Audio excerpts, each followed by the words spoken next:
The fuck? The fuck?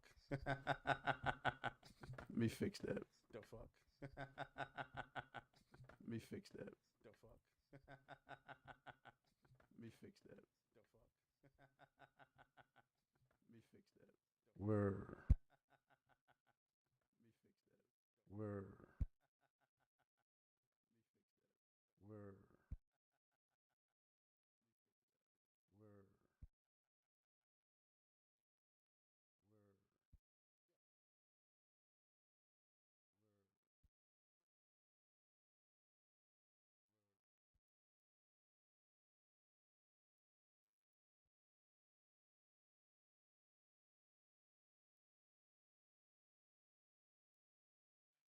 Mic check, mic check, mic check.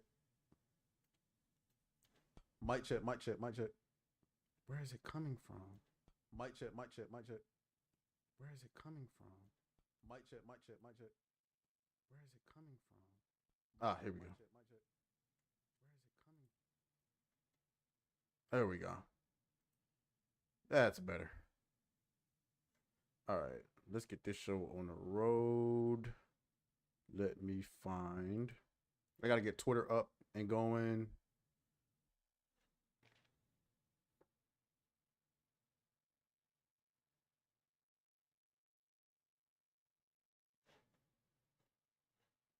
Jesus Christ, that's terrible. Hold on, guys. I gotta get Twitter up and running. I don't know what's going on with Twitter.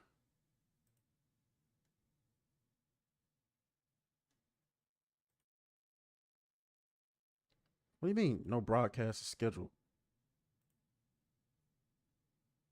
Oh, create broadcast. Okay, so are we good? We Gucci? We lit? Know what's going on with Twitter.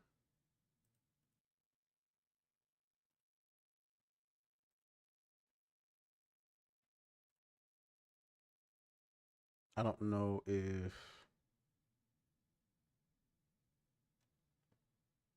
I guess. Okay, we're just gonna delete that one. We'll post this one. All right, guys, we in here. We in here. Let's get it. Let's go. Welcome to another NinjaCast. I understand some of y'all are looking at, wow, this is like the most EBT stream ever. He ain't got no intro. He ain't got no listening. Listen. Unless any of y'all are some experts out there at making intros, I ain't got it for you. Okay. I get my boy Hypnotic be out there going crazy with the intros. Amazing work. But we ain't got it like that over here. We got my boy Hypnotic is rich and he got time. I don't have that kind of time, okay? So we on the struggle bus. God damn. Yeah, we on the struggle bus. But we are here, we are live, and we got a lot to talk about. We got Kick going, we got YouTube going, we got Twitter going. I think we got Twitter going. Let me make sure we got Twitter going.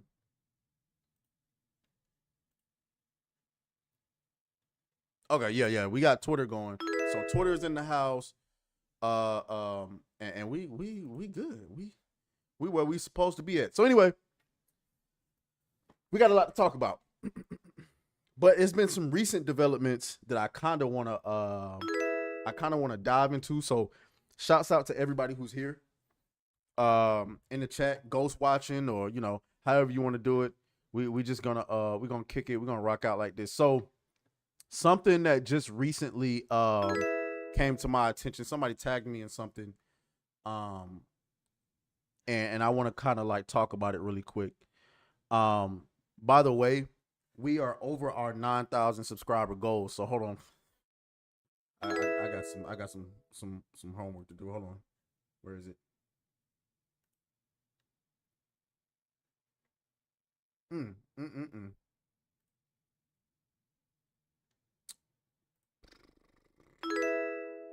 Go. There we go.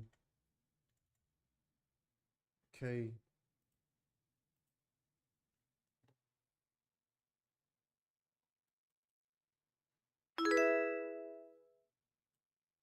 What's going on? What's going on, Brandon? Shouts out to you, mate. Let me see if that fixes it. Oh,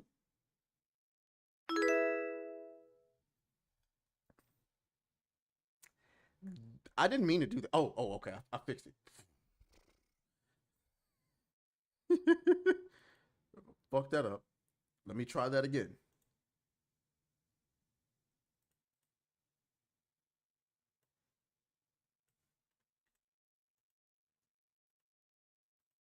There we go. There we go. We updated that. Okay.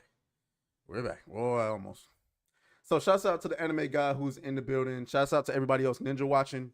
We're gonna go ahead and dive into it. So there's a couple of things that I want to go over, some breaking things, some new things that have happened. I set my topics for yesterday. For those of you who don't know, before things got busy and things got gamergatey, I actually covered a wide variety of topics, including movies, TV shows, obviously video games, but also I dabbed in a little bit of politics and relationship stuff too. And so, as you know, the channel has continued to grow. Gamergate 2 happened, and I ain't gonna lie, I put that meme up on the community post. Yeah, y'all got a kick out of that. Basically, what I'm trying to say is, I used to do live shows all the time before I got really busy. This is the live show. This is the NinjaCast, where we go over a lot of different things. We still talk about video games. We still talk about movies and stuff, but we also cover a lot of popular topics. Some stuff may be, revolving around celebrities. Some things may revolve around politics and things like that. And so we're gonna get our kick out of that. All right. So let me do this. Make sure. Holy shit. Let me see. That says top chat. I want the live chat. I don't want the censored version. And Brandon says he's here for all of it. So I didn't even let my Discord know that I'm live. Hold on, guys. Guys, I'm trash at lives. You see, I ain't got no intro or none of that shit. Anybody out there want to make your boy an intro? That'd be great.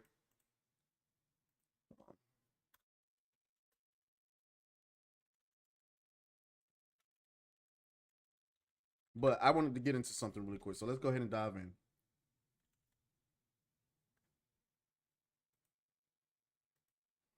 All right, so where we at? So starting on Twitter, guys, I got a lot of stuff for us to talk about today, but all right. This one right here hurt my heart. Shouts out to Brandon, he's in here too.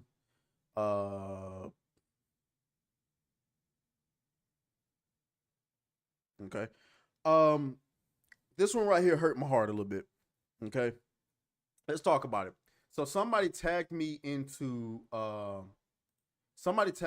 this post, right? Where Fighting Cowboys is replying to someone. As you can see, that someone has me blocked, and I know exactly who it is. It's Sugar Bear Adams. Good old Sugar Bear. Big Shirley.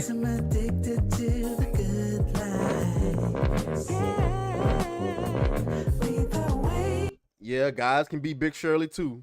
Get your big ass on a treadmill somewhere. But anyway, so yeah. So he's replying to him. I think the tweet said something along the lines that people calling Sarah Bond a DEI hire are racist. Of course.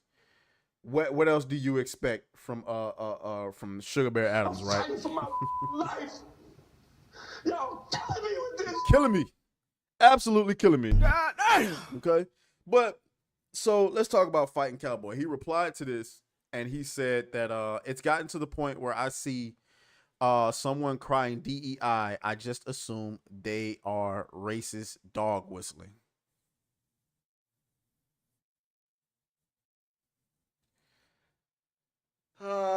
When I saw this, when somebody tagged me in this, my immediate response was, I'm sorry.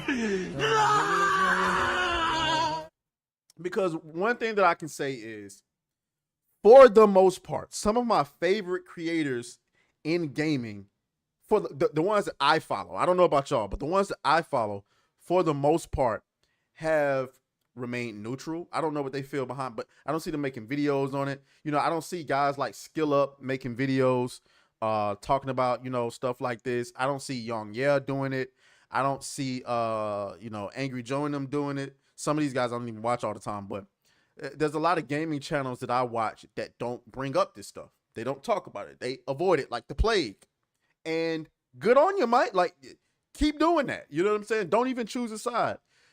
One of the content creators that I consider to be a gaming titan. He is my favorite video game content creator, bar none, and that's Fighting Cowboy. So I'm gonna spend the first couple of minutes of this segment glazing, my guy. Pause. Because I gotta give him his flowers. So how I discovered Fighting Cowboy. So we gotta go a little bit far back.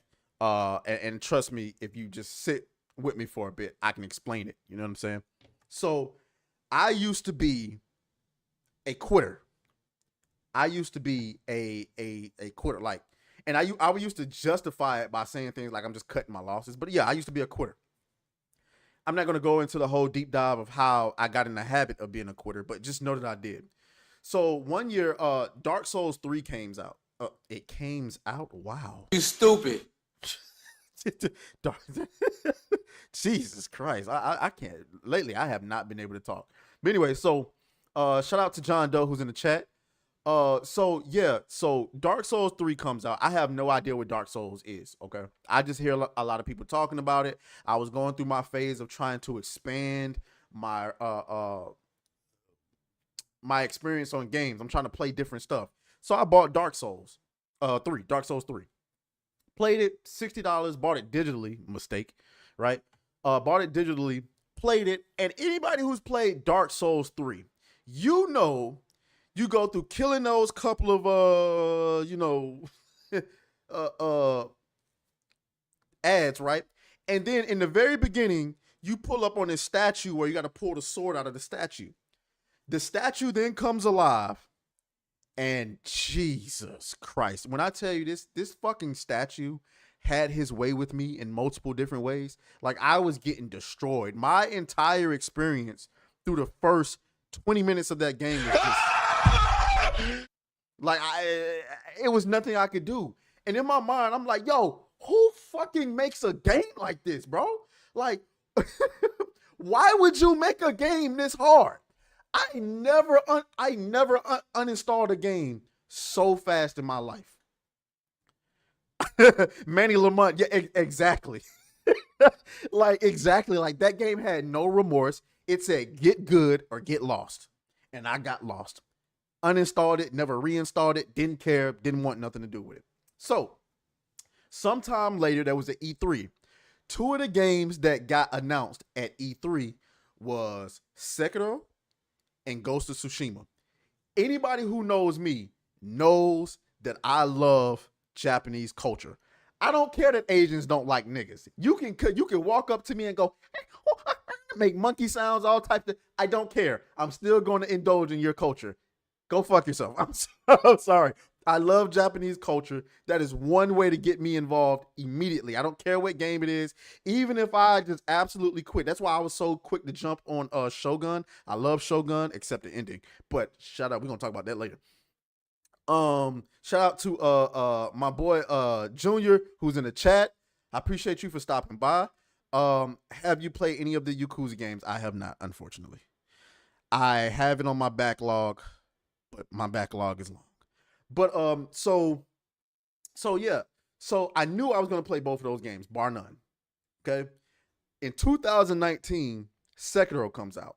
$70, dropped it immediately, didn't care. Popped that thing in, picked up the controller. The thing I liked about Dark Souls 3 was Dark Souls 3 eased you in. Let you kill a couple of ads so you can get just a little bit comfortable. So you can learn how the mechanics work, right? Then it put the boss in there to absolutely rearrange your intestines and make you quit. Sekiro wasn't having none of this. God damn. They don't even let you get to the boss before you start getting your asshole taken from you. Okay?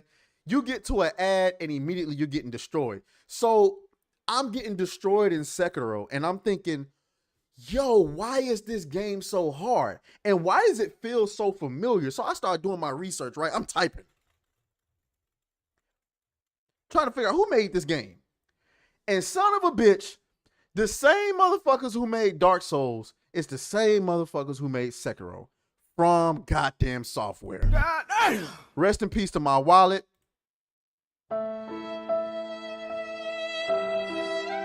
What more do you want from me?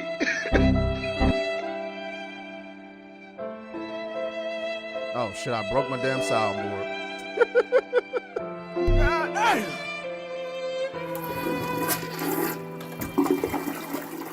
Two games I bought. Shout out to Final Fantasy. That's in the chat. 2 games I bought back to back, and soon it was nothing I could say. So I want to say I put down Sekiro for about a week. But I couldn't get it off my mind. I could not get this game off my mind, guys. Like I was like, yo, like I spent $70 on this game. I got to at least try, right? So I did something I had never done. I went online and I looked for help. Sorry. Judge me. I don't care. The game was hard, nigga. The game was fucking hard. So I'm like, yo, like I'm online. I'm like, yo, how do I do this? The first content creator I came across was Fighting Cowboy. Okay. This man had an entire walkthrough set up. Okay. Because of him, I was able to get through Sekiro. Fully through it. Okay. Now, how I did it was I would play the game, I would get used to the combat, start getting comfortable, and when I get to a point where I was either lost or just getting my colon cleansed by a boss, I would go and I would say, man, how the fuck did Fighting Cowboy get through this? And I would go and watch his guide. And I'm like, oh, okay. Before I knew it, I got to one of the greatest end bosses, the hardest as well, I've ever played in any game ever. And that's the Sword Saint Ishin. When I beat Ishin the Sword Saint, I never felt so fucking great after beating a game in my life. Sekiro instantly became my favorite game. Okay. I finished Sekiro, went straight to Dark Souls, and Dark Souls was easy after that. It was easy. It was absolutely, I was like, I cannot believe how easy Dark Souls is after you finish Sekiro. At that point, every Souls game, I'm going to conquer it. And I finished them. But it didn't just teach me how to, because I have a graveyard of games that I started years ago and never finished. But after beating Sekiro, I finished it now. That game and Fighting Cowboy helped me get over my quitting mentality, especially when it came to games. Now I just finish it. I finish my scripts. I finish my screenplays. I'm still working on my book. That shit got to be 800 some pages. It's going to take a while to finish that shit. But the point is, I got over it. So now, Fighting Cowboy to me is like gaming God. You feel me? So to come back and see him make a comment like this, oh, no. Come on, Cowboy. So I'm not going to disparage you. I'm not going to say any I'm not going to roast you or anything like this. I just wanted to give you your flowers real quick before I try to reason with you. Please, for the love of God, have a conversation first before you make wild ass statements like this. It's gotten to the point where if I see someone crying about DEI, I just assume they're a racist dog whistling. Come on, man. To this day, we can't get you guys to even have a conversation. To this day. Okay? You can't call me racist. You can't. You can't call me racist. What you gonna say? I hate my own people? Really? Are you out of your mind? DEI is pure garbage. And what I'm offering is, I recognize that you have a much bigger platform, and I would have more to gain engaging with you than you would engaging with me. I recognize that. So I don't have to come on your platform. You don't have to come on mine. We can do it in private. But don't do this. Don't do this. Please don't do this. This is not the nosedive you want to take. Because people are going to pick this up, and once people in my space starts getting a hold of you and putting you on thumbnails and stuff like that, it's not going to be pretty. I can't stop them. You are quite literally my favorite gaming content creator. I go to your channel for anything gaming first if I have a question.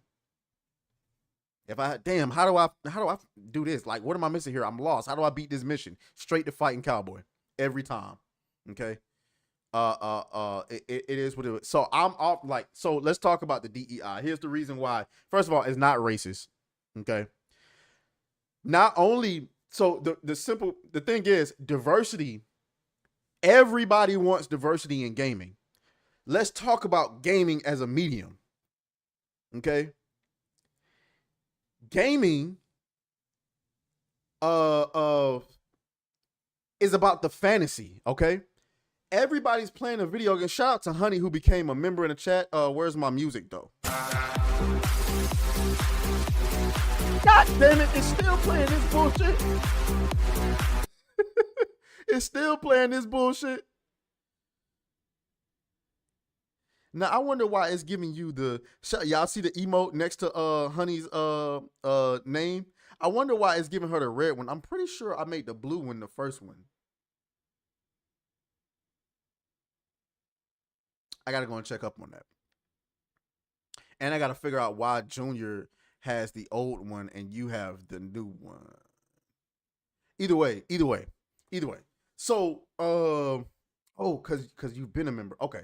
Okay. Okay, that makes sense. Okay, so yeah, where was I?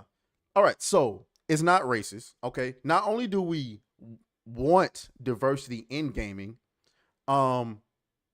it's optimal. Everybody wants diversity in gaming because it's about the fantasy. Obviously, we're playing games to immerse ourselves in worlds that we can't be in real life. That's just a fact. You know what I'm saying? There's a reason why everybody's playing Grand Theft Auto, and the first thing you do in Grand Theft Auto is you get a minigun and you walk the streets and you spray people down. Is it a little sick? Maybe, but everybody does it. Even women do it. Women get on there, they get bazookas and they start blowing shit up. And they do it with a naked avatar. You ever seen that? Women be naked as hell in Grand Theft Auto, just running around blowing shit up. Just blowing shit up in a bikini. Like, imagine you sitting in your Lambo that you worked hard for on Grand Theft Auto Online, and then you walk by and this naked broad walks up with a goddamn rocket launcher and boom! That's the fantasy. What about Final Fantasy? Walking around playing with Cloud with that big ass sword on your back. It's all about the fantasy. So of course, you want to play video games made by people from different perspectives because you want to go into their world and how they see it. The problem is with DEI is it's not about the fucking worlds or the fantasy. The problem with DEI is the fucking agenda. So I get what you're saying. No, I really don't. Let me stop lying. I don't get what you're saying. I don't get what you're saying. Calling people racist for calling DEI what it is. Shout out to Cult Classic Cage with the super chat. I appreciate it.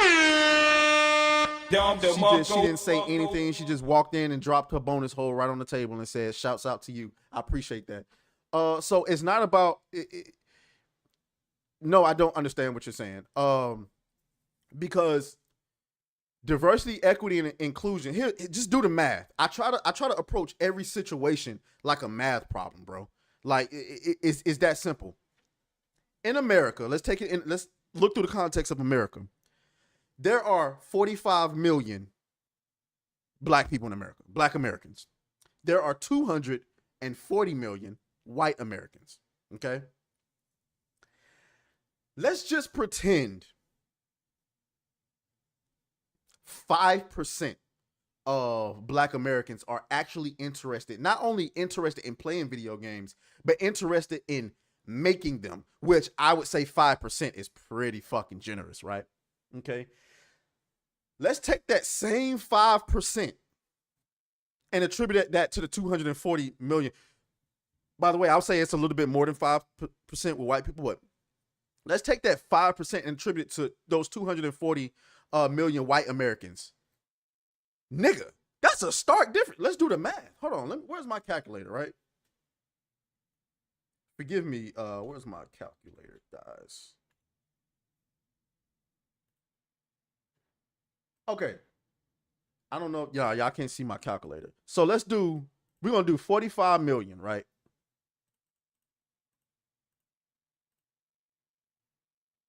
That's 45 million. And then we're going to multiply that by 0.05. That would be 5%. Okay. That would be 5%. Shouts out to Brandon, the anime guy. I got to get rid of this fucking weird ass music, dude. I thought I fixed it. I thought I goddamn fixed it. Apparently I did not. Okay. So the actual number, so the way I came up with this math, I know y'all can't see my calculator. So let me tell you how I did this. 45 million divided by 0.05. That gives us 220. That gives us 200. Wow, I'm so fucking stupid. You stupid. That gives us 2,250,000 Black Americans interested in actually making games. Okay. Shouts out to Hypnotic with a $25 super chat. Have some money that I got from just reading articles and creating rage, babe. Nah, for real. But listen, some people don't want to read the articles. They rather come and listen to us read them because they like our personality. So I don't never understand that criticism. Like, that's a ridiculous criticism. So shouts out to you, bro. I sure enough appreciate it. I'm going to use that to go and buy more cocaine and crack. Anyway, so yeah, so we got 2,225,000 Black Americans interested in actually making video games. I think that's a strong number. Being a Black person, okay, granted, I grew up in the South, maybe in the North, it's a little bit different. I can tell you right now, there's not 2 million niggas walking around talking about I want to make video games. I'm just keeping it a bean. That's a full blown, that's cap. But we gonna pretend it though. Now let's take the same 5%, right? Let's take that same 5%. Oh shit, I done lost my damn calculator. There's 240 million white Americans in this country. So we're going to take 240 million and divide it by 0.05. No, I did that wrong. It's not divided, it's multiply. I'm sorry. Let me do that. How do I come on. Let me start that over. You multiply, you don't divide. Anytime you're dealing with decimals, guys, I was a math whiz, so I know that's shocking coming from a Black guy, but yes, I was really good at math. Times 0.05 equals, okay, Brandon got it right. It's 12 million. So take that number, right? Let's take that number. So 5%, even though I would argue it's probably a little bit more than 5% for white people, because there's a lot more white people that's probably in the culture a little bit. In Black culture, like, it's not really, I would say it would probably be frowned upon for you to grow up saying, oh, I want to make video games. Niggas would probably look at you strange. I'm not saying that you wouldn't be interested. Niggas would be looking at you weird, like, you want to what? Nigga, like, you, the fuck you, what? But anyway, so 12 million white people interested in making video games as opposed to only 2 million. Who you supposed to fill, if you trying to make everything equal, who you supposed to fill the industry with? There's only 2 million Black people to choose from. And by the way, they have to not only be interested, but they have to be talented enough to do the fucking job.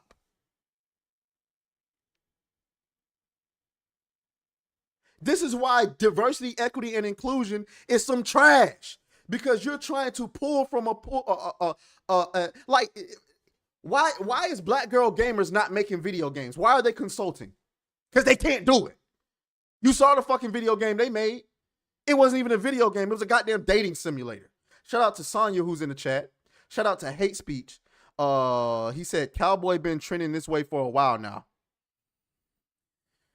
Don't say that, man. I really like Cowboy. I really like Cowboy. That's why I'm trying to refrain from. I want to give him the opportunity to have a conversation before I get to roasting. You know what I'm saying? Because this is egregious. What? This is absolutely egregious. What the fuck? And you know, it doesn't have to be this.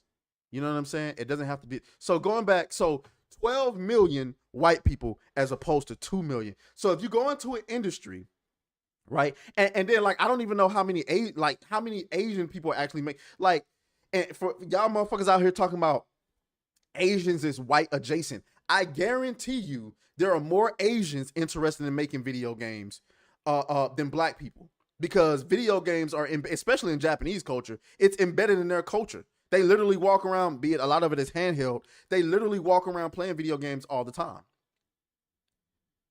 You know what I'm saying? So and while black people, yes, we play video games, it's not like we walking around playing Final Fantasy, any JRPG. How many black people play Fallout? How many black people out here playing Guilty Gear? How many? I'm not saying it's none. I'm just saying it's not as prevalent as you think.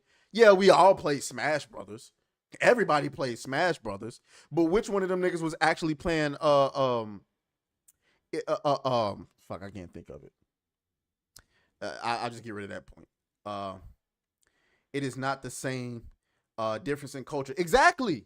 So what you're trying to do here with diversity, equity, inclusion, Cowboy, is you're trying to pull from a pool of people that does not fucking exist. The simple fact of the matter is there's just more white people, which means you're going to have more people interested that's in the white community and more people who are interested and talented. So because you guys can't pull from the fucking pool, you realize you came to the table and you said, okay, we got to get more black people in gaming. Okay, cool. Send the web of communication out there. Hey, black people, come here, make video games. Shit got quiet real quick. I wish I had a cricket sound. I would use it. But it was quiet. You're like, well, how the hell are we gonna make it diverse with no black people? With no people of color? Well, you start forcing activists in there. And this is how you get people like Alyssa Mercante. You cannot convince me no way in how that she is an actual gamer. I refuse to believe it. Is there anybody who sees any footage of Alyssa Mercante playing video games anywhere? God damn. I would love to see it. I would love to see it. Somebody show me. What is she playing? Yeah, I will add crickets to the soundboard. I'll pay for that. $50 to anybody who can send me a clip of Alyssa Mercante playing video games. Okay? So as a response, again, fighting Cowboy, I doubt he'll respond to this. I'm hoping that he does. If not, I'm gonna have to get the roasting. I'm sorry. It is what it is, because I would hate for you to be one of those people. And the reason why I'm reaching out is because and I'm actually gonna DM him. I'm gonna DM him. I'm obviously not gonna do it while on stream. I'm gonna DM him.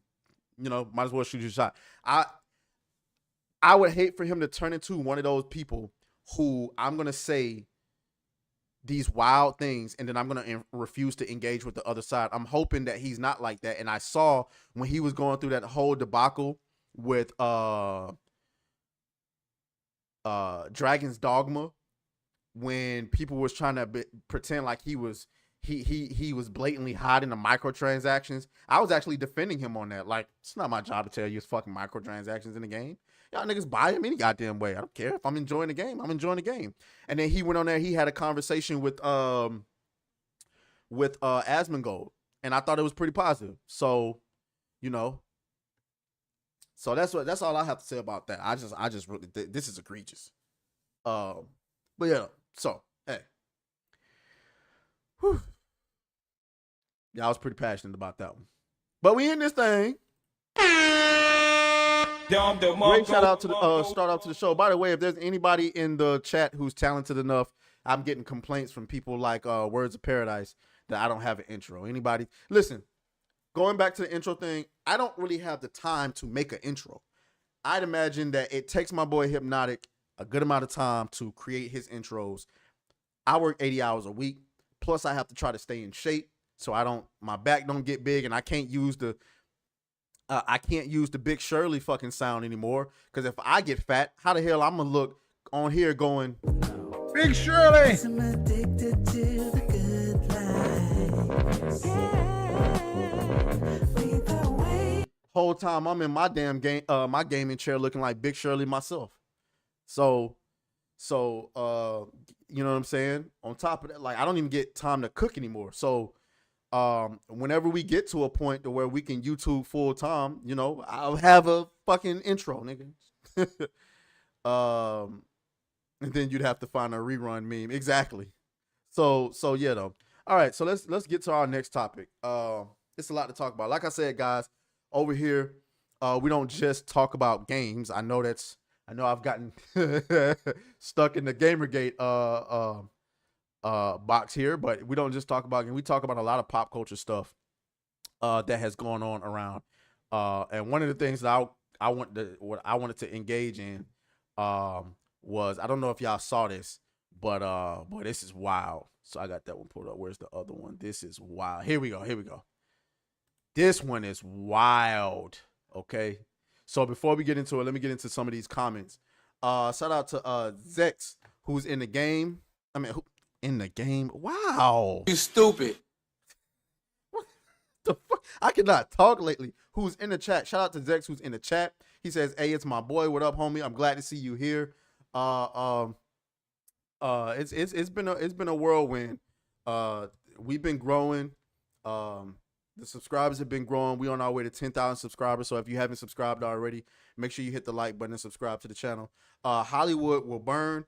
Man, I feel like I've seen you on a lot of videos in the comments, dog. Hollywood Will Burn. Finally caught you live, bro. YouTube doesn't out your live streams in my recommended feed, even though I watch all your videos. Huh. It's been a lot of shenanigans going on with YouTube lately, but I'll say this. A lot of y'all wasn't around last year when I was struggle streaming, when I was streaming to like 3 people. There was a time during the summer of last year, I experienced a lot of growth, and then boom, I want to say June hit, and my channel fell off the cliff. And you know, you can ask Hypnotic. If he's in the chat, he'll tell you. I was in a group chat crying. I was bitching. I was whining. I was complaining, and Hypnotic was probably sick of my shit. He was over there probably like, man, you killing me with this shit. I'm fighting for my life. Y'all killing me with this. But I really did. Like, my shit was struggling. And so one day I'm on stream, right? And I tell the story all the time because it's so weird. It's so fucking. I'm on stream complaining to my audience. I'm complaining. Like, I'm like, yeah, y'all, they censoring me. I'm shadow banned. I'm complaining. I remember exactly what video it was. It was a video I had did covering Tim Pool. I was talking about Tim Pool. And while I'm showing my audience the studio, the YouTube studio, I'm showing them the numbers. I'm looking at it like, look at my videos, bro. Looking at I saw the Tim Pool video, which started out with like 60 views, right?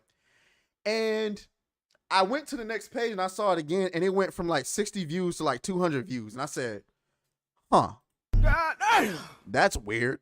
Whole time my audience is like, I thought you said you were shadow banned. But I'm like, nah, that's it's an anomaly. I'm talking shit. I go to the next page, and the Tim Pool video went up to like 600 views. Now I'm sitting there looking stupid. I'm sitting there looking stupid. I'm looking at the camera looking back at me. The people in the chat like, huh? Don't look shadow banned to me. And then immediately my channel started going crazy again. It was the weirdest thing. And you know what's funny? I went and counted back up the days from when it was like exactly around 28 days. So listen, I don't know if I was shadow banned, it just seemed weird to me. Lately, I just been feeling like I don't want to blame it on YouTube anymore. Because every time I feel like there's some shenanigans going on, all of a sudden a video starts going crazy. A couple weeks ago, as Hypnotic, I was in the chat like, I don't know, it looked like some shenanigans going on with YouTube. Then boom, a video started popping off. So I'm done blaming YouTube. Maybe there is shenanigans. I'm not saying there's no shenanigans going on.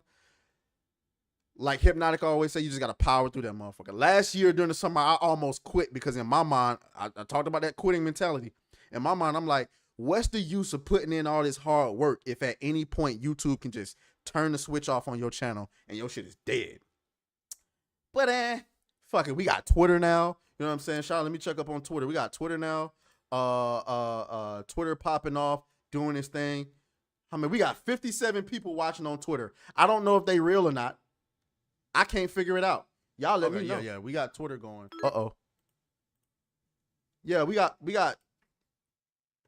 57 people watching on Twitter. I don't know if it's real or not. I can't see no chat. I made sure I turned the chat on. I don't know. I'm just gonna assume it the best about it. So anyway, let me get to some of these comments before we get to this video. Okay. Hypnotic says that video is crazy. Yeah, we about to get into it. Had that late last year, had 100 sub drop off. I would probably already be at 10,000 subs if I could gain back all of those weird subscribers I lost for no reason. Well, I won't say it's for no reason. I don't know why people was unsubscribing. I don't know if people was actually unsubscribing or if YouTube was like just purging inactive accounts or something. But it was just weird. Hypnotics, first Cult Classic K says, you're a living proof. You got to keep on fighting. Exactly.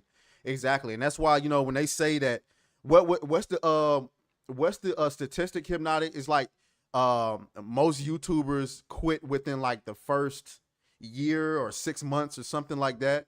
And most YouTubers never make it to 1,000 subs or past 1,000 subs. Yeah. He said I got 6K subs in 1 month, and then after Pride Month I got shadow. He said I got shadow fucked. I never heard that one before. I gained 100 subs a month after that for 6 months. Okay, eventually broke out of it. Yeah, we're gonna get that on. Cassie says I just avoid talking numbers with my audience. It's not on them. All I can do is thank them for looking out for me. Yeah, I'll never do that again. So did you have 57 viewers at one point? Are you talking about on Twitter? That first stream I did in a while, like I want to say 2 weeks ago, got up to like 80 viewers. I just never saw it coming. But granted, that particular stream, I didn't realize that you had to turn the chat on.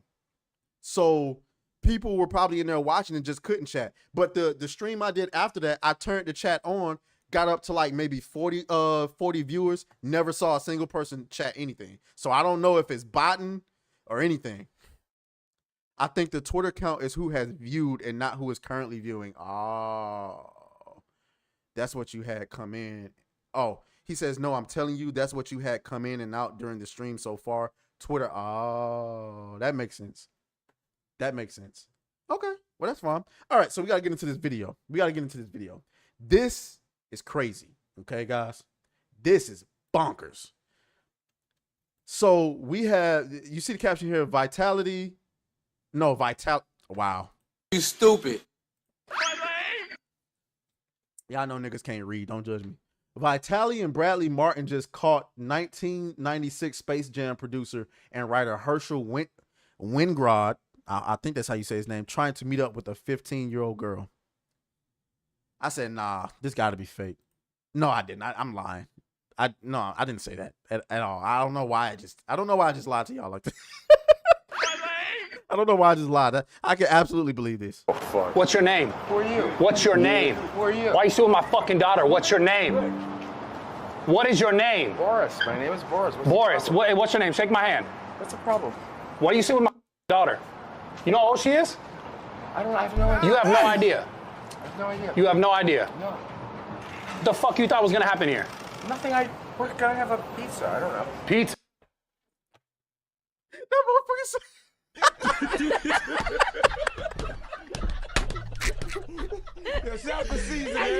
I can't have a pizza.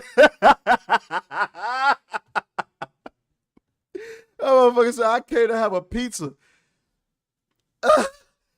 Try to put yourself in his shoe. Let's just say you having a nightmare, right? And you wake up and you're in this old man's body. And you have to, let's say Satan is invading your dreams. And he says, talk your way out of this or you going to hell. How would you do it? What would you say? Like, never mind whether or not you agree with what we all know this is nasty work. This is nasty work. We agree. But let's just say you wake up out of your dream, you're in his body, Satan whispers in your ear, talk your way out of this or you going to hell. How would you talk your way out of this?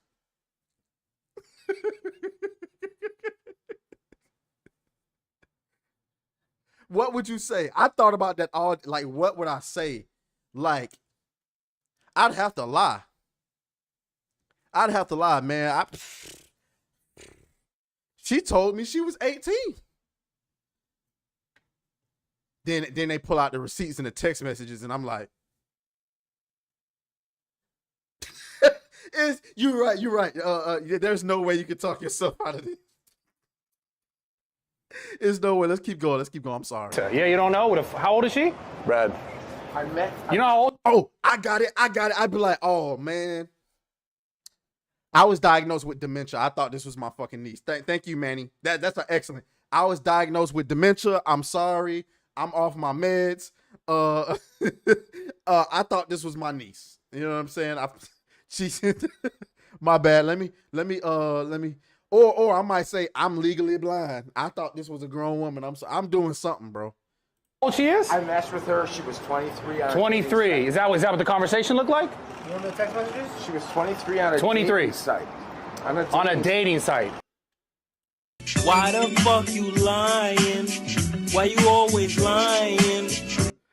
Come on, man. You thought she was 23 on a dating site. Yeah? Yeah, she was 23 on How a old is dating she? site. I have no idea. Lila, how old are you? I'm sorry. She was 23 on a dating site. All we've done is So talk. she didn't tell you how old she was? She did. She did? Yeah. How old is she? She's And then to make matters worse, you're this feeble old man, and sitting in front of you is fucking Sir Gregor from Game of Thrones. Like, this nigga is huge. Like, bro, like, this nigga is fucking, bro. Look at this nigga's. This nigga's arm look like a tree trunk. I'm here to tell you right. Oh, wrong me. Yeah. Wouldn't let that shit happen to me though. This nigga's huge. Imagine trying to talk to a woman. I saw a picture on Facebook the other day of like these black women with these humongous white dudes. And I was like, imagine walking up and trying to talk to a woman and a guy this big walks up to you and says, she's taken, bro. Like, damn, Sir Gregor, the fuck? Can I go and get my handgun so it's a fair fight? Shit. Shouts out to John Doe. He says you're a bad man. I appreciate that. Shouts out to my boy, where'd he go? Frostfang, who's in the building, says he just got home from work, but out there getting that money, my boy. Let's continue. She said she was 15. How did she tell you how old she actually is? She said she's 15. She said she's 15. Why are you here? Why are you sitting here? I'm just having a With a fucking 15-year-old? piece. Why would you admit that she told you she was 15? Piece of pizza with a fucking 15-year-old. It's not against You think the that's law. okay? It's not against the law. It's not- Nah.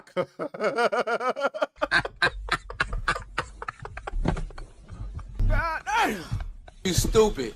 Oh no. You what? Nah. Ain't no way this mess. The visual paradox, shouts out to you. Ain't no way an ad saying she couldn't keep her hands off me with Manscaped in the middle.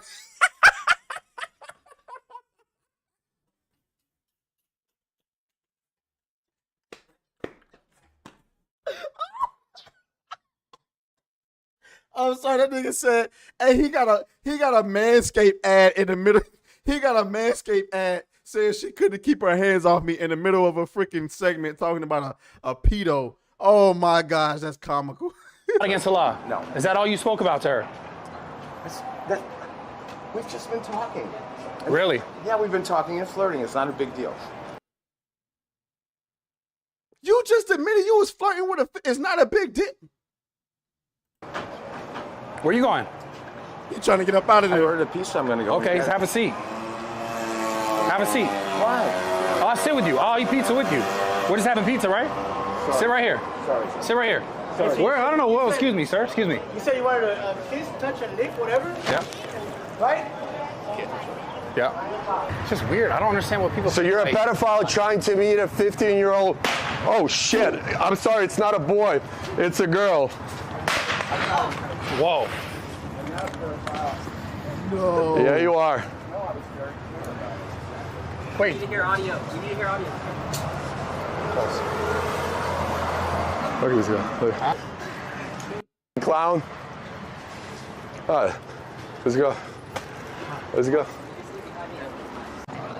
Here's the thing, though. The thing that's sad about stuff like this is that when you have, because technically what Vitali is doing here is vigilanteism, right? So unfortunately, in situations like this, he wouldn't be prosecuted. He wouldn't be prosecuted. And when you think about the age of this old man, his face going up in smoke as a pedophile, which I don't know. I think I just got demonetized. Oh shit! I think I should have never said that. Oh well, it's too late now. It's not gonna hurt him that much. You think he care about his reputation? In his mind, he like, shit, I ain't got too much time left on this planet. Now, if he's like, what's his business? Like, is he still in the industry? That might not look good on him. Well, if he's still in Hollywood, you know, he get caught, you know, spicing children. Oh, they like, oh shit, he with the shit. You know how Hollywood get down. Yeah, I'm gonna say. What are you doing? It's like, I'm like, we can't grab him. yeah. Yeah, you can't grab him. Nope. You can't do that. Let him go.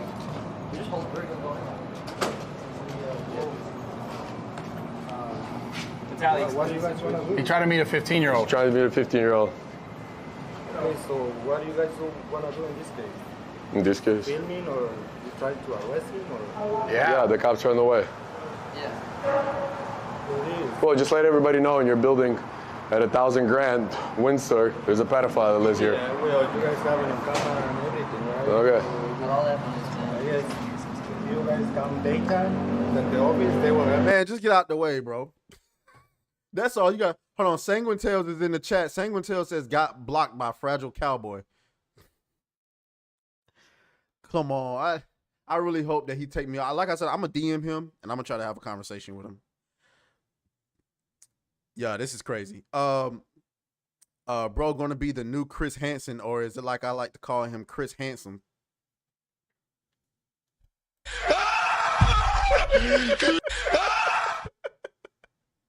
He called him Chris Handsome. Man, listen. It gets worse though, because what blew my mind was this video right here. Somebody just asked, what state is this in? I think this is California. And this is why this is an old man who had the audacity to be out in public with a 15-year-old girl. This is why. Okay? Watch this. They're basically like, desk sergeant has said don't bring him in. There's nothing that the DA is going to do now. Just write it up, file it up, and that's all we can do now. LA is not going to prosecute pedophiles. So we got to just keep bringing a light to it, because unfortunately no fault of theirs. Hold on a They've done second. everything they can for us, but it's the DAs in California that are refusing to prosecute pedophiles. This is Police are doing everything they can, but the DA is not supporting them. This is why no more fucking cops. I'm bringing all the fucking tools in the world tomorrow. I'm bringing a chainsaw. I'm bringing a fucking pepper spray. That man said he bringing a chainsaw. Oh my God! I wish I would catch this man on goddamn stream running around the street with a chainsaw going, with the leather face mask on, like, you've been chasing kids and now I'm chasing you. Fuck out of here. I'm not doing all that. Plus that guy is probably rich and can sue the father. Hypnotic says man is too old and too rich to sit inside of a jail cell. I don't know though. With Diddy going down, well, I don't know. We haven't seen anything happen to Diddy yet. The Diddler is still free, but we're gonna see what happens with the Diddler. Okay. John Doe says I disagree. No need for cops. Let the community sort it out. Okay. I mean, if they let them get away with it. HBR at the Crossroads. Shouts out to you, bro, for being here. I would be in jail for elderly abuse. Nah, for real. Nah, for real. Hypnotic says, and people with this level of money and is surrounding himself with certain people, he doesn't care about public opinions. His peers advocate for this stuff. Exactly. He said he read too much Chainsaw Man.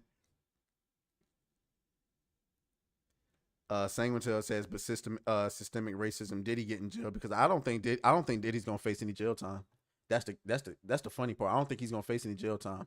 If he gets convicted, Diddy's a billionaire.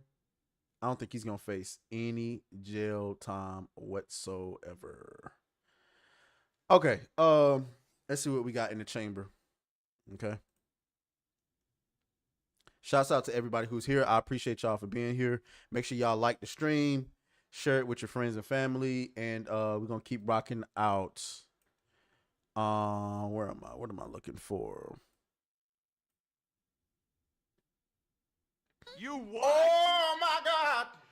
Shouts out to Coppercap who just subscribed on Kick. I appreciate you. We're gonna do more with Kick. It's just hard to right now because of my my off days. But the good news is I was able to finesse.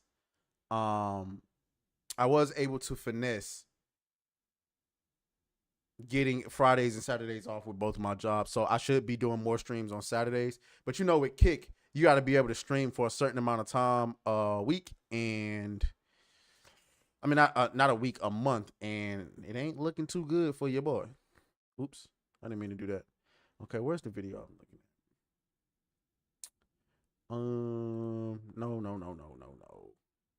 No. Okay, here we go.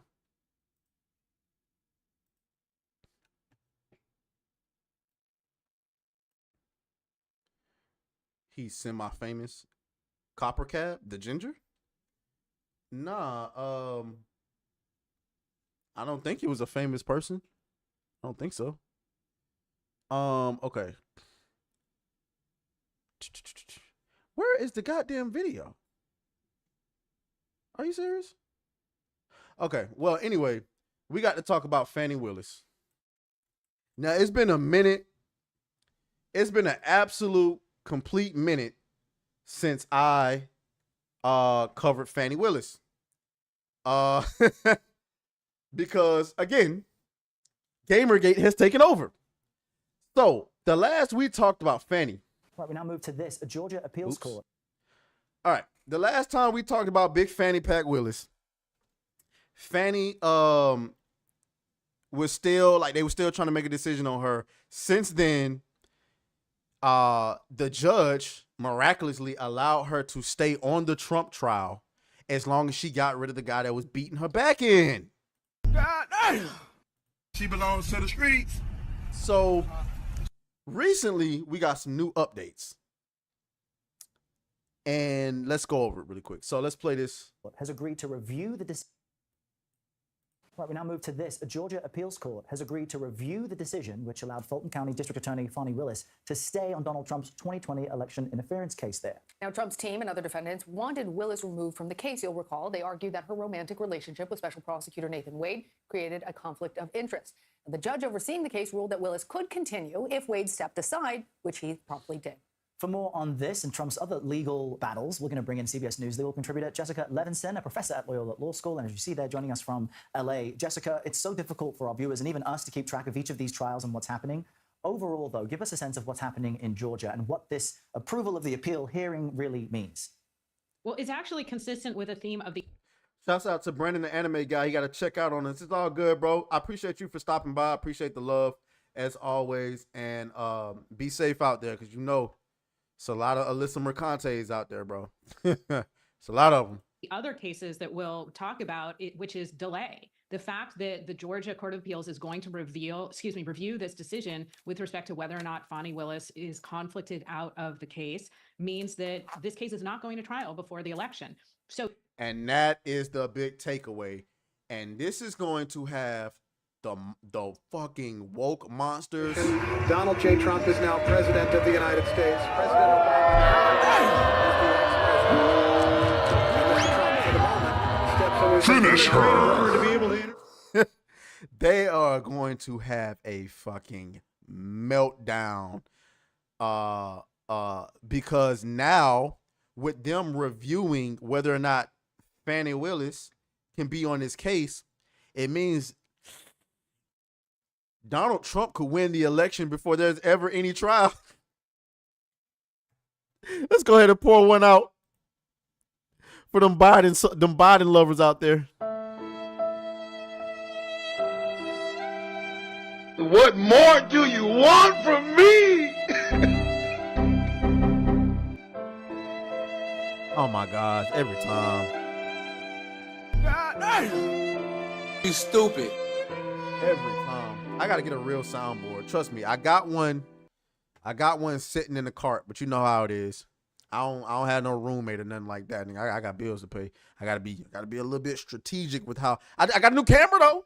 I know y'all see the new camera. I got a new camera. I put the EBT camera in the trash, and I went and got me one of them El Gatos.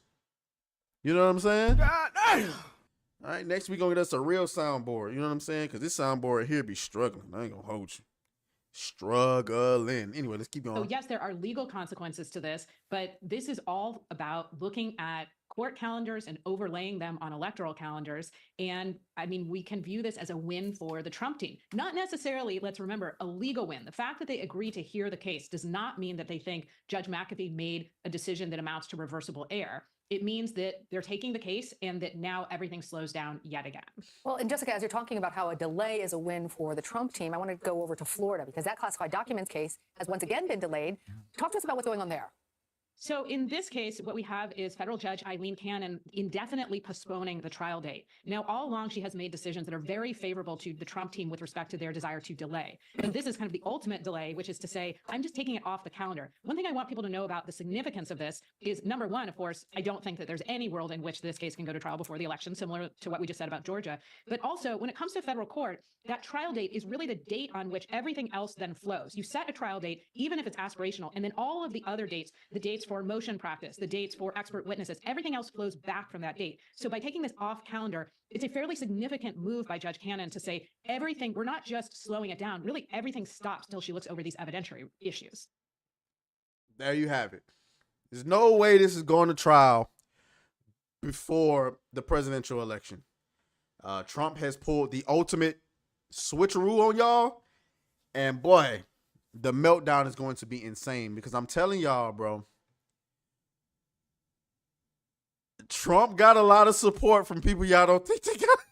It's not looking good. If you're suffering from Trump syndrome, what is it? Trump derangement syndrome. You in trouble. You are in trouble. You might need to go and sign up for some therapy right now. Okay?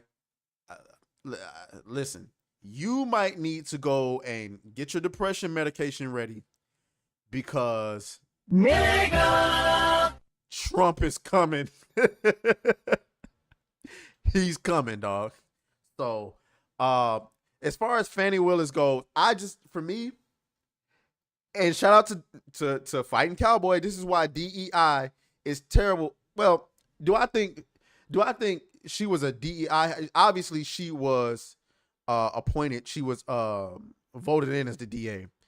But her entire shtick when she was running for DA was, I'm a woman. I'm not going to allow any, sexual misconduct to happen on my watch. I'm going to be tough on crime. And what she do? Walk in and start having sexual misconduct. Jesus fucking Christ. You cannot make this shit up. God damn it! You can't make this And shit listen, up. I'm not gonna sit up here and pretend as though I have a huge problem with you getting your cheeks clapped on a regular. All I'm saying is, don't make your entire campaign about not getting your cheeks clapped by your subordinates, and then turn around and get your cheeks clapped by your subordinates, and then promote said subordinate. Wow. You stupid. You stupid. You stupid. You stupid. You stupid. You stupid. Subordinate. What the fuck?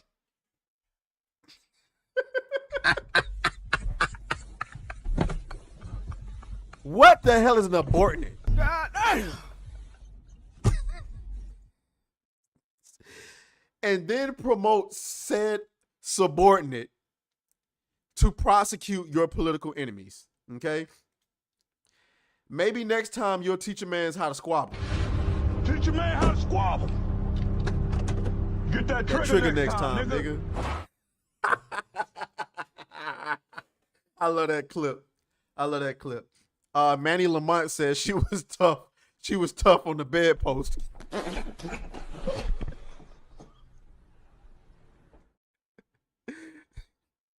It is Friday. Heck, she could be getting her cheeks clapped right now in this interview. Some guy could be below her.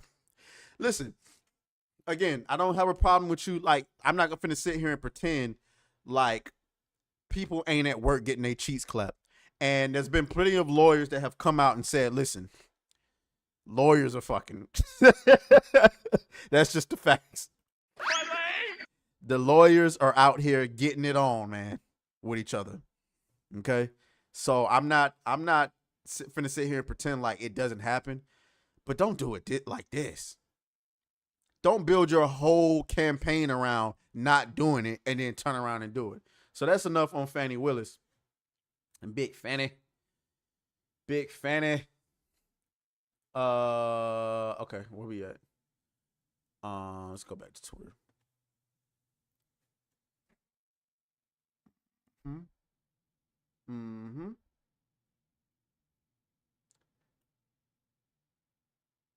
Look, remember that creepy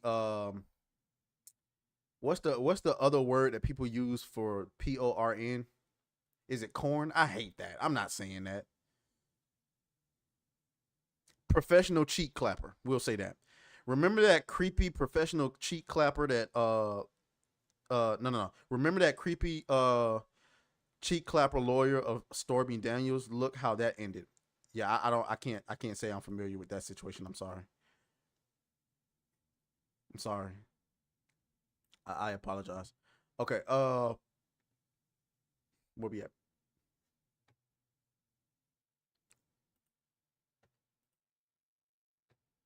Okay. Should we talk about get rid of that? Oh, okay.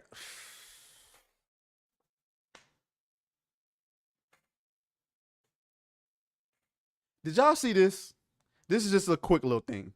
And then we're going to get into Boy Scouts of America. So there was this clip. This is why I tell y'all, these liberals pretend that they aren't the ones who are actually racist. This is a prime example of what I'm talking about. God damn. Watch this retarded. Forgive me, YouTube. Watch this ridiculous ass clip right here. Young black kids growing up in the Bronx who don't even know what the word computer is. They don't know. They don't know these things. And I want the world open up to all of them, because when you have their diverse voices innovating solutions through technology, then you're really addressing society's broader challenges. Young black kids growing up in the Bronx who don't even know what the word computer is. They don't know. They don't know these things. And I want the world open up to all of them, because when you have their diverse voices innovating solutions through technology,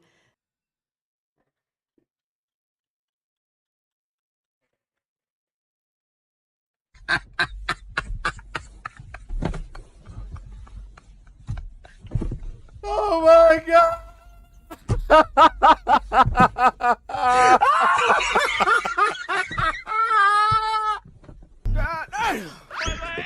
You stupid.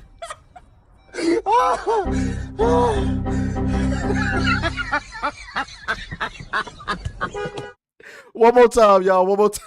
One more time. One more time. Young black kids growing up in the Bronx who don't even know what the word computer is. They don't know. They don't know these things. And I want the world open up to all of them, because when you have their diverse voices innovating solutions through technology, then you're really addressing society's broader challenges. Young black kids. Yeah. Oh my God, bro. That might have been the funniest shit I've seen in quite some time. Hypnotic said, oh my God, I need this clip. It has so much potential. Shout out to Lizard of the Linux Lane. aTraes, do you want to see Ryan shave his hair off? Yeah. Yeah, you got me intrigued there. Man, that is insane, but it just goes to show you, dog. It just goes to show you who are the true racists. Okay? Who are the true racists out here in these streets? Jesus Christ. Man, I don't even know. I think that just writes itself. I think it just writes itself. There's no need for me to even respond much of that. Here comes the ad, guys. I'm sorry.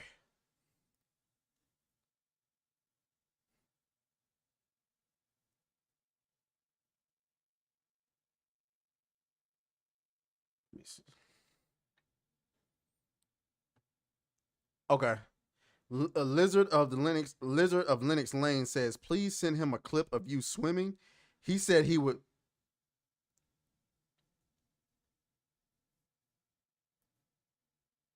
Done, Ryan. You son of a racist son of a bitch. Done. Challenge. He think I can't swim. He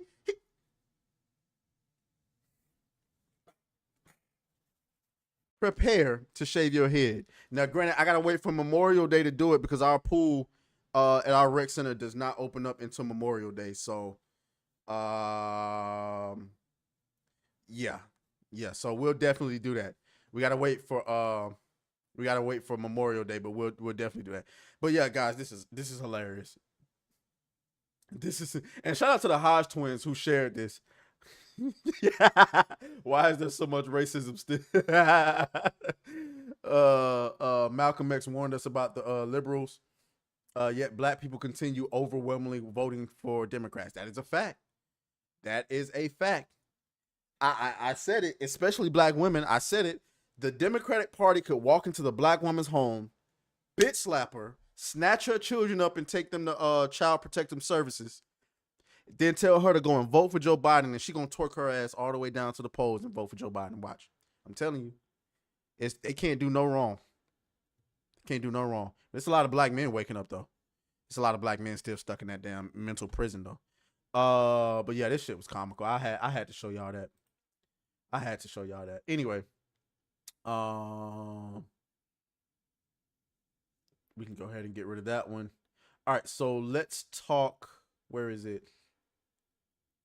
Okay, Boy Scouts of a fucking America. Jesus Christ. Nah, I'm dead serious, Frostfang. She's going to twerk her ass all the way down to the polls. I'm not kidding. All the way down to the polls. She's going to twerk at the polls while voting for the guy who is letting in 5 million immigrants to come replace her ass. You know what I'm saying?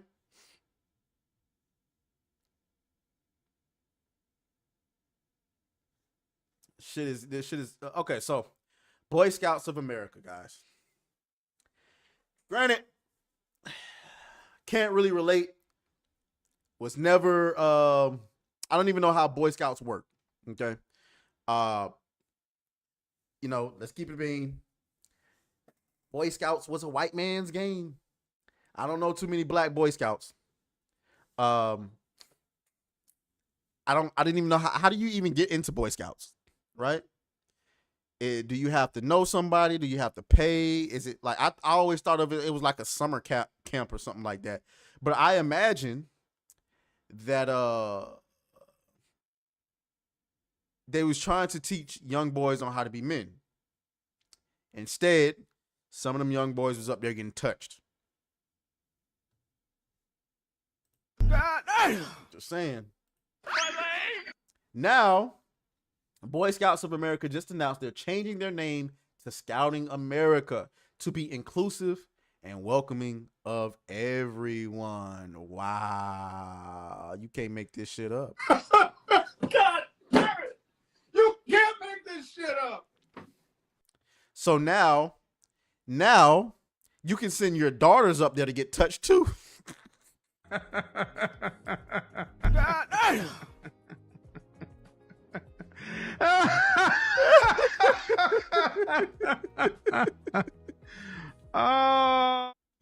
Now you can send your daughters up there to get touched too.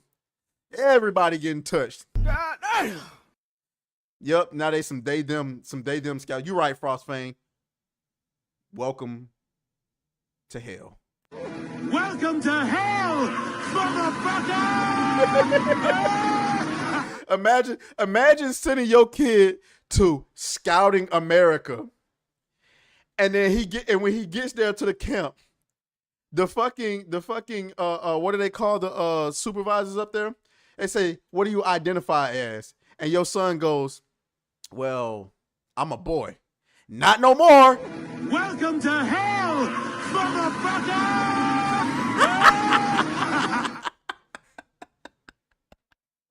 Imagine your daughter go up there and they say, "Hey, go use the restroom." Oh, she goes, "I don't think this is a restroom for the girls because there's boys in here." And they go, "Is that a problem?" "Well, yeah, aren't we supposed to have our own restroom?" "Not anymore." Welcome to hell, motherfucker!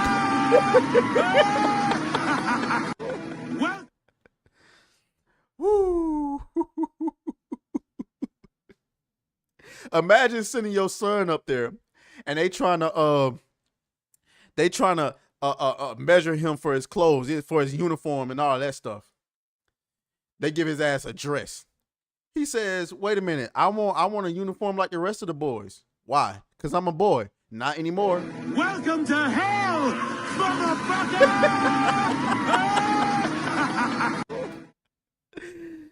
Hey, man. This is crazy. Amala. Shouts out to Amala. I be watching her channel sometimes. It's unfortunate that we fail to realize that boys need their own spaces. Girls do as well. It's okay to have sex-specific programs and groups. And I can bring this back to Alyssa Mercante.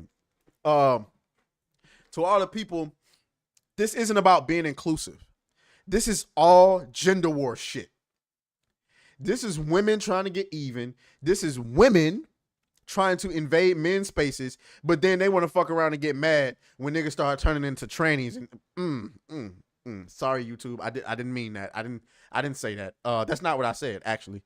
I think you're hearing what you want to hear. I didn't say that at all. Turning into trans women and invading their spaces. Now you're mad. So all the trans women in your bathrooms and in your locker rooms at Planet Fitness doing a dance on your ass and shit. I'm gonna start doing it. You know what? I'm gonna put me on a wig. I'm gonna put me on a wig and I'm gonna put on a dress and I'm gonna go into Planet Fitness in the girls' locker room and I'm gonna just be in there dancing. Just in there.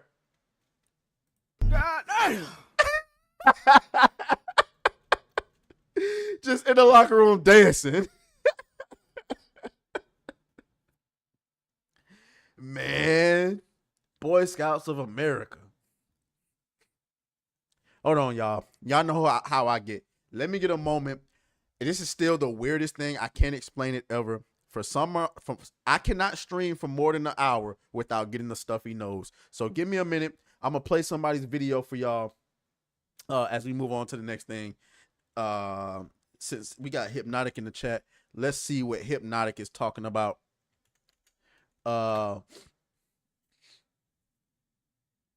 Hypnotic been going crazy, y'all. He might actually hit 50 This is not the video that I wanted to play. He might actually hit 50,000 goddamn subscribers before I hit 10,000. Like real rap. Okay. Suicide Squad goes broke. What we want to get stocks? What we want to check out? Let's go ahead and check out Suicide Squad.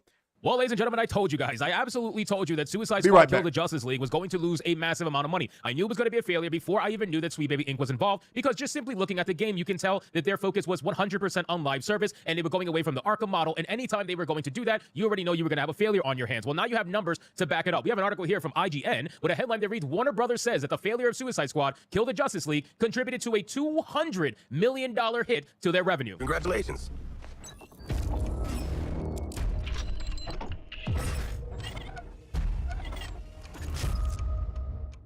Yes, ladies and gentlemen, a $200 million hit. That is an astronomical number. I mean, my God, I think the only thing that rivals this amount of money lost is probably Marvel's Avengers from Square Enix, and probably their Forspoken game, too. I mean, lucky for Warner Brothers, they don't have a back-to-back failure like Square Enix did. They had Hogwarts Legacy that made them a lot of money. Well, it looks like all that money has now been lost on Suicide Squad. So let's get into this article, guys, from IGN. But of course, before we do, if you are new here, just consider hitting that subscribe button. I would greatly appreciate it, and like the video to push us out into that YouTube algorithm. It says Suicide Squad Kill the Justice League has disappointed Warner Brothers Discovery and owner of developer Rocksteady to the tune of a $200 million hit to its revenue. Reporting its Q1 financial results, Warner Brothers Discovery said that its game's revenue declined significantly as a result of a tough comparison with last year's best-selling video game Hogwarts Legacy. Suicide Squad Kill the Justice League generated significantly lower revenues compared with those generated by Hogwarts Legacy during the same 3-month period, the company said. Now think about this for 1 second, okay? Obviously, Suicide Squad Kill the Justice League was not going to do nowhere near as well as Hogwarts Legacy. Let's just look at the IPs in general, okay? Forget all the drama, forget all the woke shit. Let's look at the IPs in general. You got Hogwarts, right? You got good old Harry Potter. Harry Potter has a much grander overall success than I would argue Suicide Squad has, okay? Like, I'm telling you right now, I know there's a lot of hardcore DC fans out there that are going to try to disagree with me, but I'm telling you, you're wrong, man. Hogwarts and good old Harry Potter absolutely has the bigger fan base, especially when it comes to anything interactive. You're going to have much more success with a Harry Potter game than you are with a Suicide Squad Kill the Justice League game. Now, when you have those two separate facts and you throw them together, let's throw in some other comparisons. Hogwarts Legacy was attempted anyway to get boycotted by a certain woke, insane crowd that was angry at the person who wasn't even involved in the game. They were just angry at the person who created Harry Potter, which is J.K. Rowling. So they decided to boycott the game, and you all know what happens when they boycott the game. That's correct. Absolutely nothing. Fuck all happens. If anything, the game does much better when the woke leftists decide to want to boycott it. That rallies everyone else, the actual majority, to go and buy the game. So Hogwarts Legacy on top.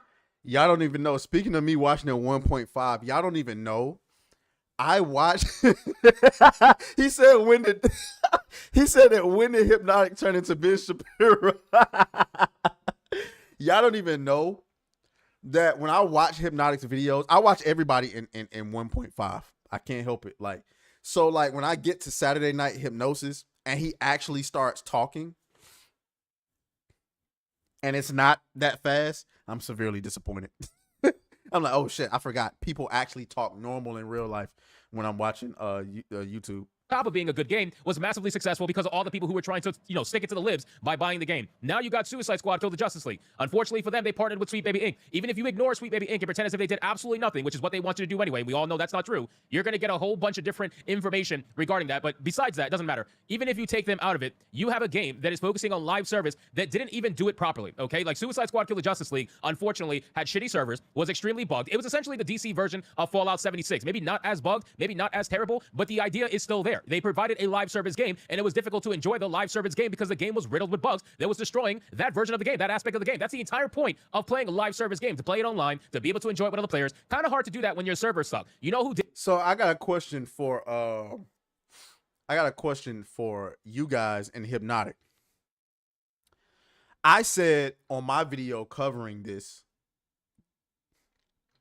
because I saw Yellow Flash say that they're trying to turn Hogwarts Legacy into a live service game, and Yellow Flash says that's not a good idea, and I actually disagreed. I think Hogwarts Legacy is actually built to be a live service game and successful. I think you can turn Hogwarts Legacy into GTA Online. Just call it Hogwarts Online. I like. How many of y'all actually played Hogwarts Legacy? I played it. I loved Hogwarts Legacy. I loved that game. Okay, I might go back and replay it again. I love that game, and The first thing I thought when I finished the game was, wow, I can't believe it's over. I can't believe there's no online mode. I can't believe there's like, I just couldn't believe it. I couldn't believe it was over. I couldn't complain because this is what we asked for, single player games. Best-selling game of last year, was the best game of last year, despite the fact that the Game Awards didn't want to acknowledge it. But I really do think that Hogwarts Legacy should be not like the game itself, but I think they should work on making it a live service game. I would play that. Oh man. Dueling other players, hunting, magical. Imagine Monster Hunter, but as wizards. Oh!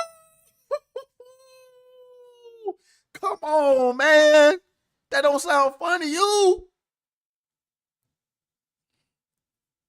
That don't sound fun. Hunting down fantastical beasts with new spells, new brooms, racing your friends, flying through the air with your friends,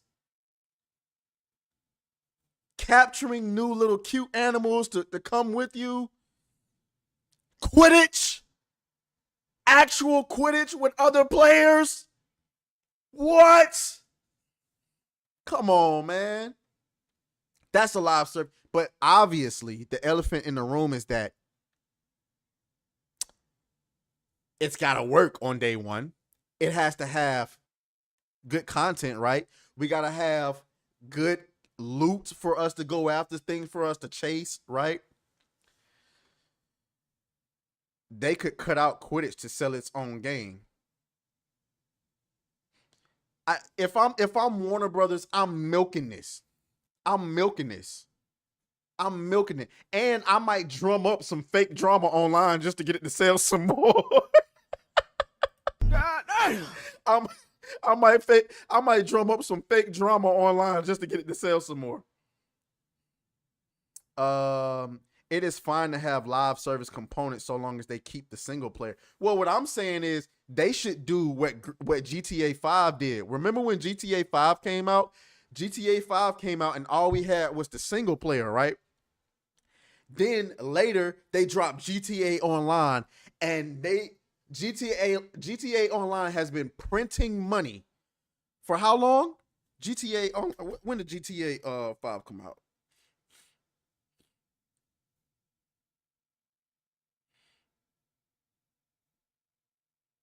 Nigga, GTA 5 came out. GTA Online came out October 1st, 2013. For 11 years, that game has been printing money. Warner Brothers can do the same with Hogwarts Legacy, in my opinion. You got the single player mode. Maybe you can do an expansion on that later, but I would just, if I'm thinking of it from a money perspective, and I just lost $200 million on Suicide Squad. My movies are flopping. You know what I'm saying? Any other game that isn't Hogwarts Legacy is flopping. I'm going to the money machine. And Hogwarts Legacy, all you got to do is take the printout of Hogwarts Legacy and just make some online content.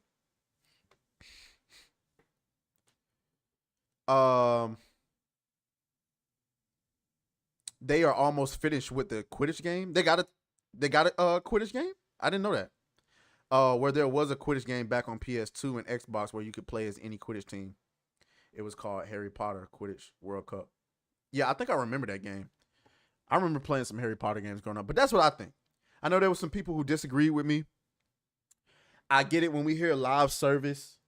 It's a turnoff immediately, and I understand that. But the simple fact of the matter is, Helldivers is a live service game.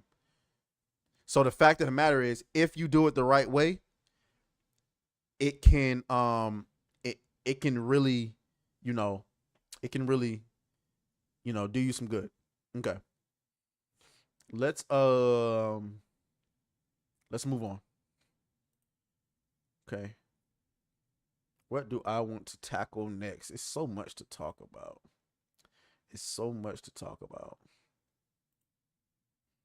Get rid of that. Oh, I want to. So, shouts out to Kendrick Lamar. How many of y'all been paying attention to this this Kendrick Lamar and Drake beef? We're not gonna go down the whole spiel, but I don't know if y'all heard this song. Y'all be the judge. This song has, like, I've been addicted to this song the whole time. And yes, I can play it on YouTube because Kendrick Lamar removed the copyright for the song. So everybody's reacting to it. Everybody's eating off of it. And I mean, this is like, in my opinion, y'all, like this song, y'all let me know. You know what I'm saying? I don't know if y'all heard the song or not, but I'm gonna play it though. We might not play the whole thing, but this reaction was actually pretty dope. Control. Yeah, there we go. So I'm gonna play this for y'all. Watch this reaction. This was beef between Kendrick Lamar and Drake, and then Kung Fu Kenny dropped this hit, and it was over with from there.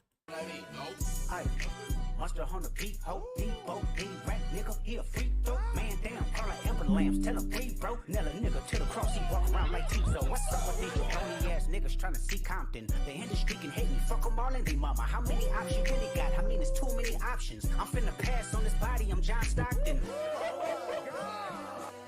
Beat your ass and hide the Bible if God watching. Sometimes you gotta pop out and show niggas. Certified boogeyman, I'm the one that up the score with him. Walk him down whole time, I know he got some hoe in him. Pull on him, extort shit, bully the flow on him. Say Drake, I hear you like I'm young. You better not ever go to cell block 1. To any bitch that talk to him and they in love, just make sure you hide your little sister from him. They tell me Chubb's the only one. Ooh, he said, make sure you hide your little sister from him. They get your hand-me-downs and party at the party playing with his nose now. And Baka got a weird case, why is he around? Certified lover boys, certified pedophiles. If you know anything about Drake, I know a lot of y'all probably don't pay attention to hip hop. That's fine. But Drake for years have been fighting some allegations. He's been fighting some allegations. And those allegations are okay, hold on. Let me see if I can pull up some of these videos. Drake, 17-year-old girl. Okay, watch this, right? This is not a good look. This is not a good look.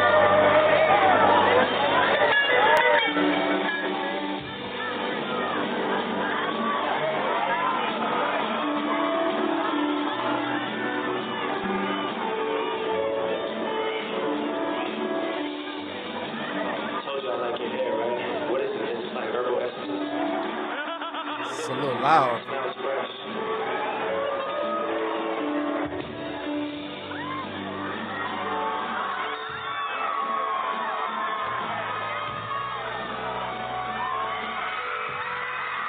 So he kissing on her neck, doing all type of extra stuff, right?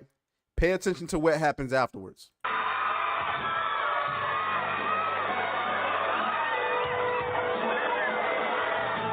Hugging her from behind.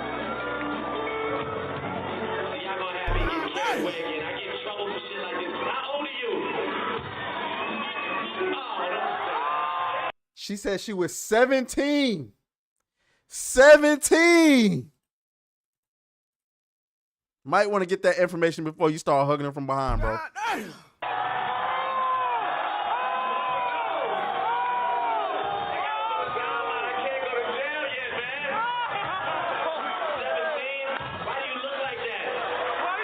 Why you look like that? Nasty work.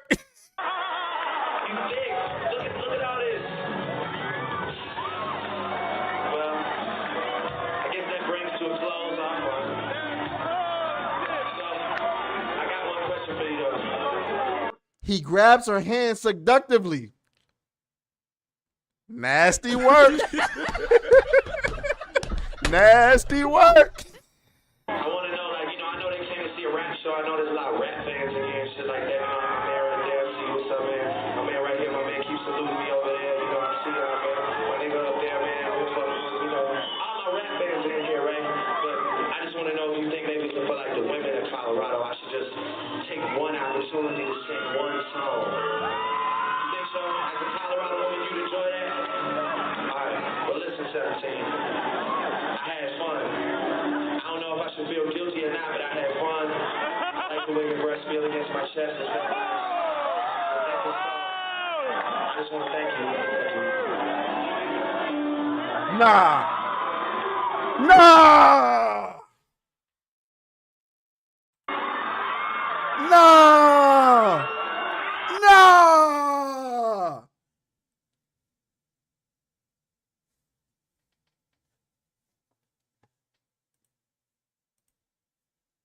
Run it back. Got a weird case. Why is he around? Certified lover boy, certified pedophiles. Certified lover boy, certified. Can I say that?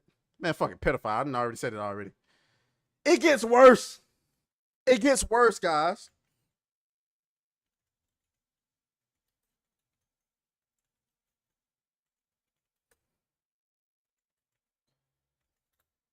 It gets worse. Hold on. Hold on. Where is the clip? Where is it? Here we go. Here we go. Here we go. Here we go. Watch this. So if anybody knows, there was like this weird, like this was like when Stranger Things was first coming out. Like it had came, I think it was like after season 1 or 2. Millie Bobby Brown was still 14. This is when she was 14. About your relationship with Drake. Tell me about your friendship. How did this all come about? I love him. I met him in Australia, and he's honestly so fantastic and a great friend and a great role model. You know, we just texted each other the other day, and he was like, "I miss you so much." I was like, "I miss you more." He's coming to Atlanta, so I'm definitely gonna go and see him. I'm so excited. Yeah. What advice does he give you? Like, what does he say? About boys. He helps me. What? Yeah. He's great. He's wonderful. I love him. What's his advice with boys? You know, that stays in the text messages. What? What the fuck? Keep in mind, baby girl was 14 at the time. Woo! Drake!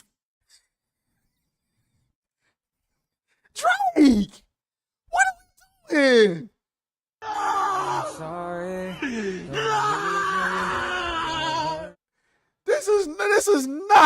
This is not game. Run it back. And Baka got a weird case. Why is he around? Certified lover boy, certified pedophiles. That fuck 'em up. I'ma do my stuff. Why you trolling like a bitch? Ain't you tired? Trying to strike a chord, and it's probably A minor.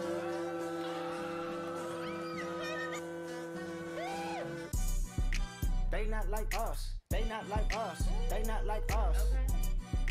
They not like us. They not like us. They not like us. So, you know,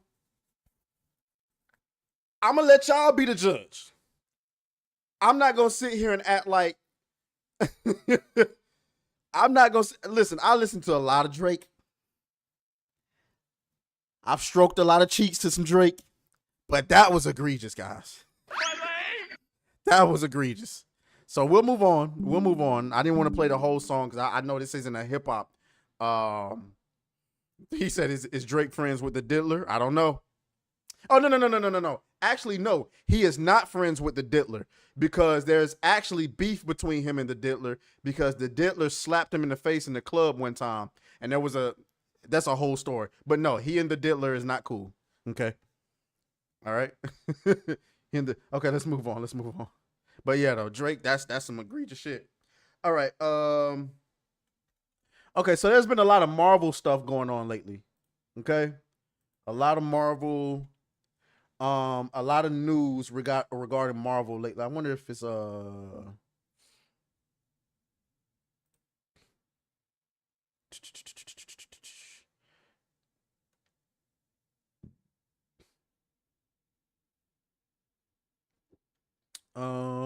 let me just okay. MCU. It's been a lot of stuff going on.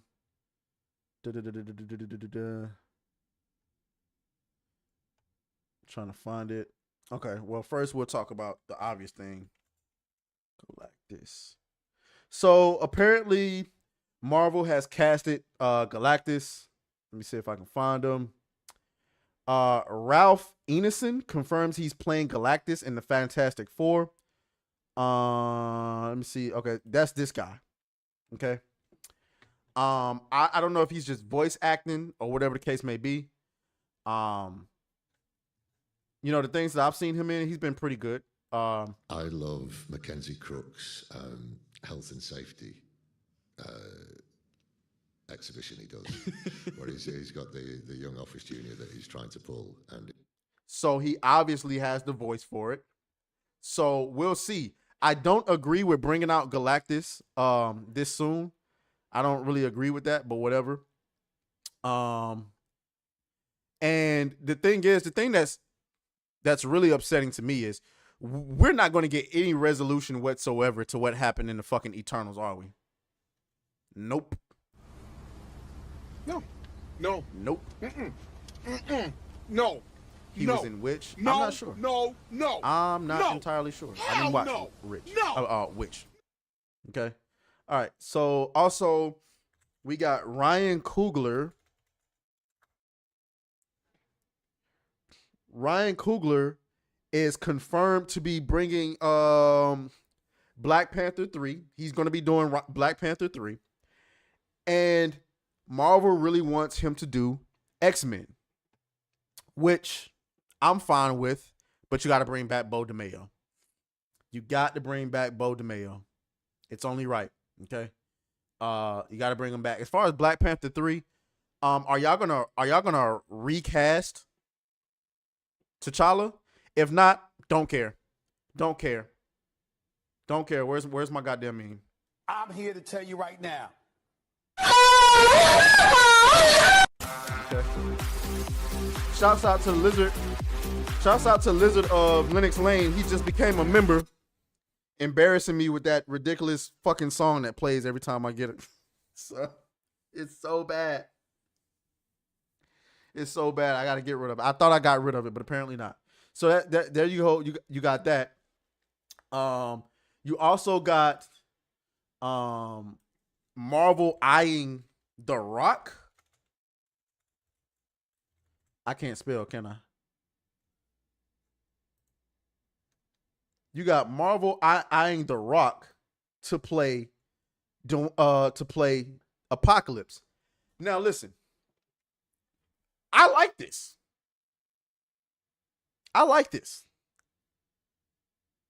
But apparently y'all don't like this. Apparently The Rock has lost favor. His last big blockbuster, which was Black Adam, was a flop. It's the Rock's career is extremely weird, man. It's like he's a superstar, but his movies don't do well. It's kind of weird. It's really weird. Make M'Baku leader of Wakanda. You know, I wrestle with that. I much rather them resurrect Killmonger and have him do a redemption arc. I think that would be a lot more interesting.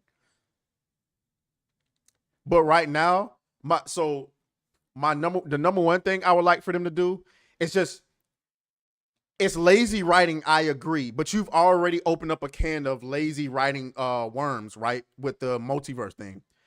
Just pull another T'Challa from a different universe. Do that. Just do that. Just give me another T'Challa from a different universe. Easy. Shuri comes across him. Oh my God, you're T'Challa from another universe. My T'Challa is dead. And he goes, oh my God, my Shuri is dead. There you go. There you go. Okay, do that. And just act like it never happened after that again. The second thing I would like for them to do, if they don't want to bring T'Challa back, resurrect Eric Killmonger. Okay? In N'Jaka. Okay? I think that would be a really interesting. Have him do a redemption arc. I think people would rock with that. Bring back Michael B. Jordan, and I think people would love that. But running with Shuri is what you cannot do. Okay? Y'all let me know. Have you seen anybody running around here cosplaying as Shuri Black Panther? Nope. Nope, you have not. Sorry. Okay? All right. That's how I feel about that. And as far as The Rock playing Apocalypse, yeah, nah. Now, I did just see a notification that's pretty shocking to me. WDW Pro.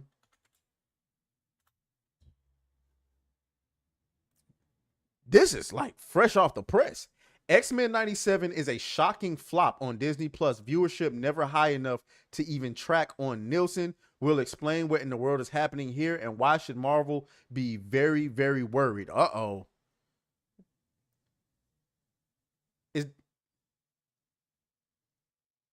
That's not good. Y'all know I've been a lot of talk about X. Y'all know I've been singing I've been singing X-Men's praises for a while now. And that's hurtful. That's hurtful. If it's not doing well in streaming, that's not good. I'll probably cover this a little bit later. Right now, we don't have a whole lot of time for it. I'm about to wind down the stream. We were robbed the marriage of Black Panther and Storm. And see, that's what I'm talking about. That's what I'm talking about. I would have loved to see that. But that's why they just need to go ahead and recast them, bro. Just recast them. Nope, people make fun of how they pronounce Namor more than anything. Fair enough. Some do better than others with The Rock. Rampage did well. San Andreas did well. Okay, fair enough. Trying to get people to come back after you drove them away is very difficult. And there you have it. At the end of the day, that's what it is. I had a request for a rap song reaction. I know this ain't a hip hop centric show. If I can't request, I won't be upset. Well, the thing is, so the last time I had somebody do a request for a song, it was a copywritten song, and of course we instantly got demonetized. The only reason I did that reaction was because it was a beef between Drake and Kendrick, which was very popular. And I also know that one song had all of the copyright removed from it. So that's why I was comfortable with doing that reaction. But me, that was more about revealing the truth about Drake and what he's being accused of versus me trying to react to, the song. So that's what that was about. When I'm off on Saturdays, right? When I'm off on Saturdays, when we do our Saturday stream, that will be probably more of a Kick / Twitter and Twitch stream. We can do that right there. But YouTube already be with the shenanigans with me, so I don't want to give YouTube any more ammo to kind of come after me. But guys, we're actually about to wind the stream down. I actually have another I got an interview I got to do with another content creator at 8 p.m. So I got to go and get ready for that. So I'm gonna go ahead and wind it down. I really appreciate you guys for coming through. Shout out to all the new members. I got to get you guys the matter of fact. Let me go ahead and do that right now. I'm dropping the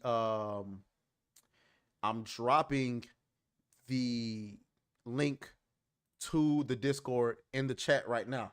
Now, for those of you, you can enter the Discord for free, obviously, but for those of you who are channel members, you're going to get access to the theater tonight in the Discord because we'll be watching episode 2 of Fallout, and then tomorrow will be, I think, episode 3 of Invincible. You're going to get our reactions. It's me, the rest of the Discord ninjas, and Jessica, aka Wife of Crown. So yeah, we'll all be in there. And yeah, we'll be having a grand old time. All right. So winding it down. I appreciate you guys for stopping by. Shout out to Manny, Segmentales, Lizard, Mad Hatter, Frostfang, Junior, Hypnotic came through, Zex came through. Who else? Sanguine. We are trying to figure out who I met. Cassie came through.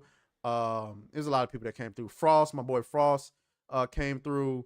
Hypnotic, Honey, everybody. Brandon, the anime guy, came through. It was a lot of fun. I appreciate you guys. I'll talk to y'all later. And I see y'all on Saturday Night Hypnosis. All right, deuces.